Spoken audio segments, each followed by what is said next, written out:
ఏం కావాలి చార్వి? సొరకాయ పచ్చడి చెయ్యి మమ్మీ. అలాగే. హాయ్ అండి, నేనైతే సమ్మర్ స్పెషల్ సొరకాయ పచ్చడి చేస్తున్నాను చూడండి.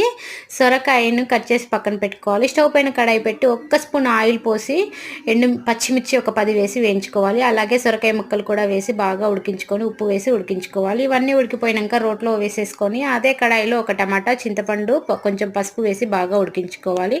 అవి ఉడికే అంతలో మనమైతే సొరకాయలు దంచేసుకుందాము. ఒక చెక్కలుగా దంచేసుకొని వెల్లుల్లి కూడా వేసి దంచుకోవాలి. మనకైతే ఇప్పుడు టమాటాలు ఉడికిపోయినాయి. ఇవి కూడా రోట్లో వేసేసుకొని బాగా మెత్తగా దంచుకోవాలి.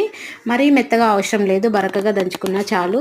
దీనికి పోపు కోసం స్టవ్ పైన గిన్నె పెట్టి ఆయిల్ పోసి ఆయిల్ వేడెక్కినాక పోపు దినుసులు అన్నీ వేసేసి పచ్చట్లో పోపు వేసేయడమే. ఈ పచ్చట్లో కొత్తిమీర కూడా వేసుకుంటే చాలా బాగుంటుంది. దీన్ని దోశలోకి కానీ, ఇడ్లీలోకి, చపాతీలోకి, అన్నంలోకి దేనికైనా తినొచ్చు. చాలా టేస్టీగా ఉంటుంది. పిల్లలు సొరకాయ తినని వాళ్ళకి ఇలా చేసి పెడితే చాలా బాగా తింటారు. ఒక్కసారి ట్రై చేయండి.